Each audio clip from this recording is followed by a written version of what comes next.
ሰላም ጤና ይስጥልኝ ውድ የተራራው ሚዲያ ቤተሰቦች በያላችሁበት ሰላም ብለናል። ወደ ዕለቱ አርዕስተ ዜና እናልፋለን። በፋኖ ኃይሎችና በብልጽግናው መንግስት መካከል እየተካሄደ የሚገኘው የትጥቅ ትግል ተጠናክሮ የቀጠለ ሲሆን በሰሞኑም ከፍተኛ ውጊያዎች ተካሂደዋል።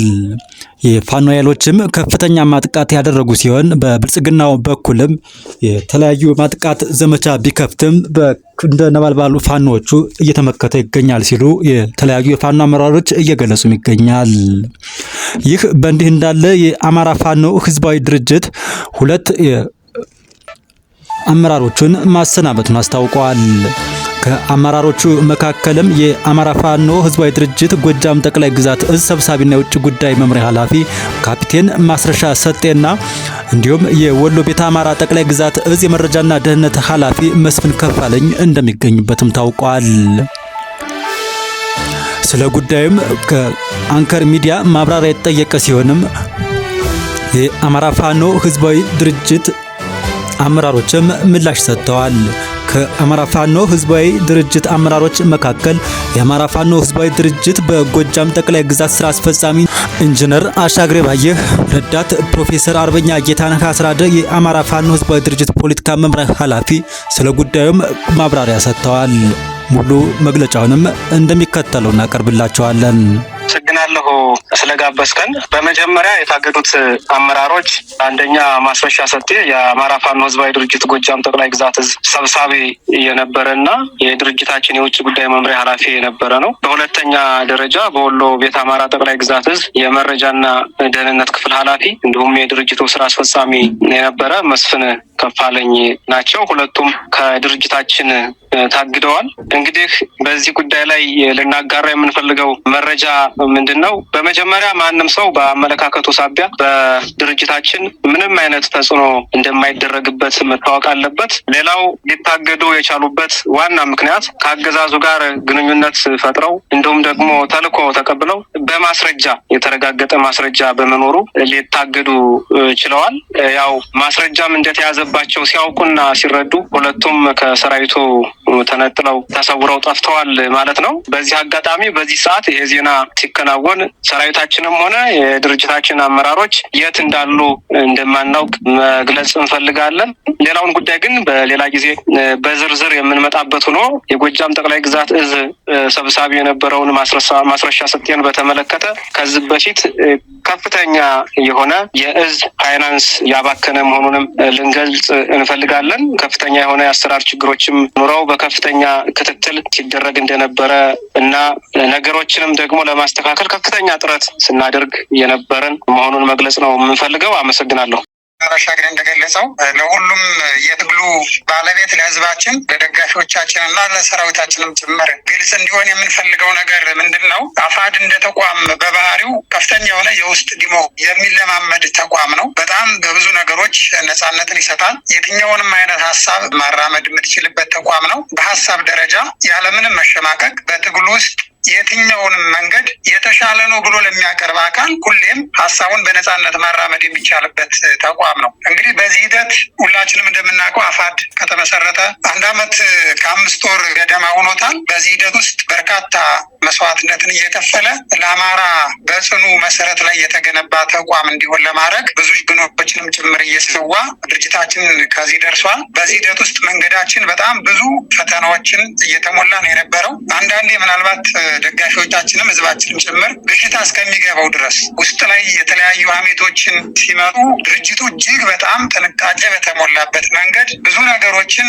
በተጨባጭ ማስረጃ ሂዶ ለማረጋገጥ ጥረት እያደረገ ነው የቆየው። እንግዲህ የዚህ አካል የሆነው አንዱ ድርጅታችን ሁለቱ ስራ አስፈጻሚዎች ካፕቴን ማስረሻ ሰጤና መስፍን ከፋለኝ ትናንትና ህዳር 20 2018 ዓ.ም በተቋማችን እንደወጣው መግለጫ ከዚህ በፊት ሲቀርቡ የነበሩ ጥቆማዎች፣ አቤቱታዎች እና ማስረጃዎችን በጥልቀት ተቋማችን መርምሯል። በዚህም መሰረት በተጨባጭ 1 2 3 ተብሎ የሚጠቀስ በተለይ ደግሞ በድብቅ ከጠላት ጋር የሚደረግ ግንኙነት እንዳለ ማረጋገጥ ተችሏል። ይሄ ደግሞ ትግላችን ይንዳል፣ ሩቅ ዓላማን በአጭር የሚያስቀር በመሆኑ ድርጅታችን በሁለቱም አመራሮች ላይ አስሮ ለመመርመርና እርምጃ ለመውሰድ እየተዘጋጀ ባለበት ሰዓት ሁለቱም አደረጃጀታቸው ጠፍተዋል።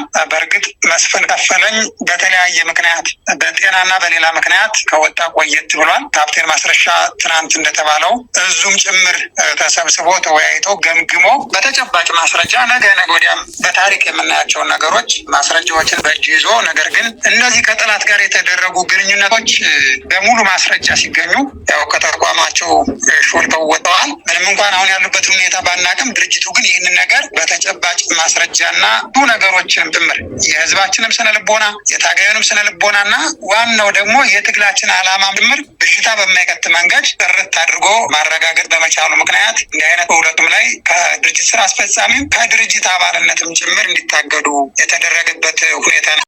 ጥንቃቄ ይፈልጋል፣ በጥበብ መራመድን ይፈልጋል። በተለይ ደግሞ የአማራ ትግል ብዙ እጆች የሚገቡበት በከፍተኛ ሁኔታ ብዙ ኃይሎች በትኩረት የሚከታተሉት ትግል በመሆኑ የትጥቅ ትግል ደግሞ በባህሪው ውስብስብ ነገሮችን በጥበብና በትዕግስት ማለፍ ተገቢ በመሆኑ በከፍተኛ ሁኔታ ትኩረት ሰጥተን ጉዳዩን ስንከታተል ቆይተናል ማለት ነው። በዚህ አጋጣሚ መናገር የምፈልገው ከዚህ በፊት መስፍን ከፋለኝ ባደረገው ያልተገባ መርህ አልባ ግንኙነት ድርጅታችንም ሆነ ወሎ ቤት አማራ ጠቅላይ ግዛት እዝ መግለጫ ወጥቶ አግዶ ጉዳዩን ወደፊት ለህዝብም ይፋ እንደሚያደርግ በመግለጫው አሳውቆ ነበር። ነገሮችን ካጣራና ሌሎች እጆች የሚኖሩበት አይኖሩበት የሚለውን በጥልቀት ከገመገመ በኋላ በከፍተኛ ሁኔታ ድርጅታችን በሁለቱ ግለሰቦች ላይ ተጨባጭ የሆነ ማስረጃ በማግኘቱና በማረጋገጡ ከአባልነታቸው ሊያግዳቸው ችለዋል ማለት ነው።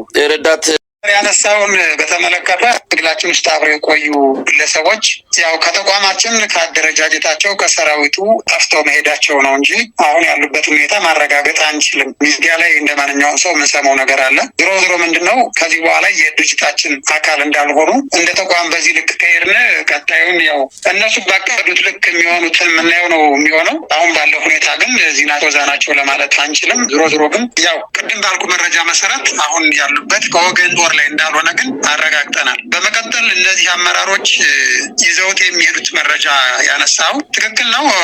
አንድ አመራር የነበር በተለይ ደግሞ በከፍተኛ ቦታ የነበር ትግል ሲሄድ በተለይ ደግሞ እንደዚህ አስቦበት አቅዶበት የኋላ ያደረ ግንኙነት አድርጎ ከሆነ ራሱን የቻለ ጥሎት የሚሄደው ስጋት ይኖራል።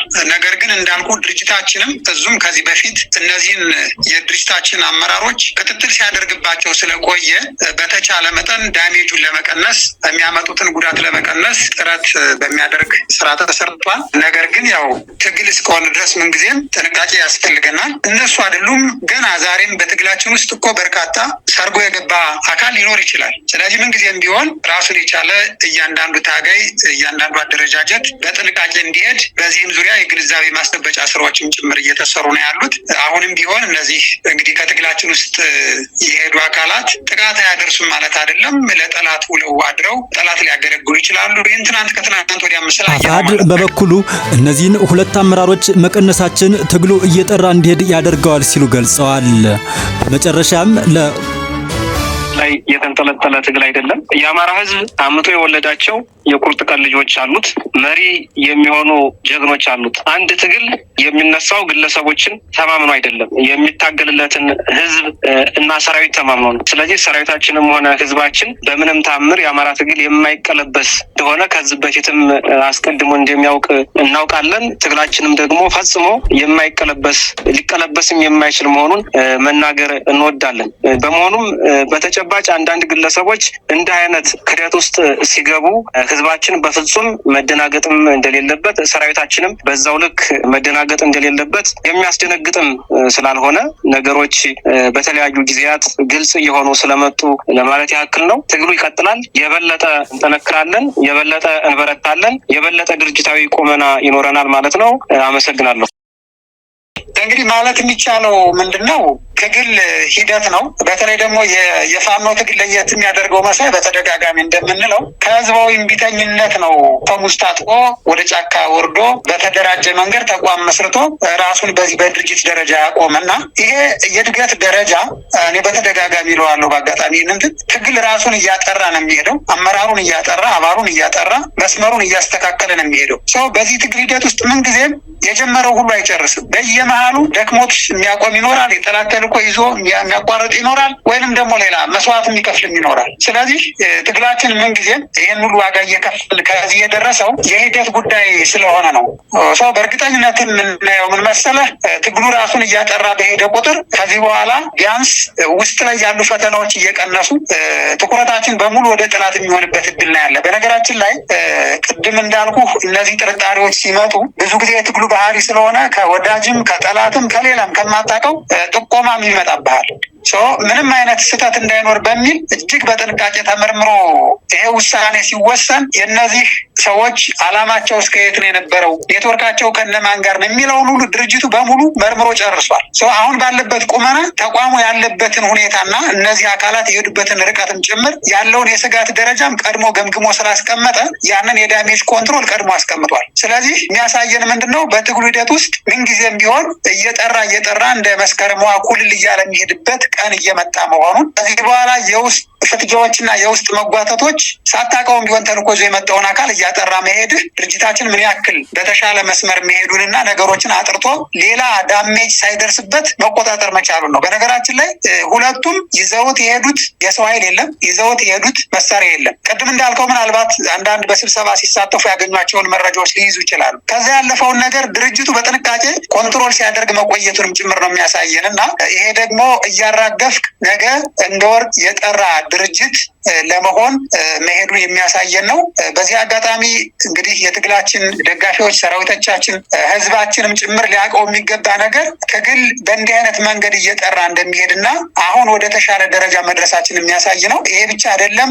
ምናልባትም በትግላችን ውስጥ የተለያየ ተልዕኮ ያላቸውን አካላት በምን አይነት መንገድ ማኔጅ ማድረግ እንደምንችል ይህን ቁመናችንም ጭምር የሚያሳይ ነው እና የአሸናፊነት የብቃት አቅም መለኪያ ስለሆነ እኔ በተለይ እንዳፋድ እውነት ለመናገር በጣም በኩራት የምንናገረው ነገር በስሜት የምንወስነው ነገር የለም። እያንዳንዱን ጉዳይ በብስለትና በስሌት ተሰርቶ ከዚህ መድረሱንም ጭምር ነው መናገር የምንፈልገው። ስለዚህ ትግሉ በዚህ መንገድ እየጠራ የሚሄድ መሆኑን ትልቅ ማሳያ እንደሆነ ተደርጎ ነው የሚወሰደው። በትግላችን በድርጅታችንም ውስጥ በእርግጠኝነት ነው የምነግርህ የተሻለ መልካም ነገር ነው ይዞ የሚመጣው እንጂ ሊያጎድለው የሚችለው ነገር እንደሌለ በእርግጠኝነት መናገር ይቻላል።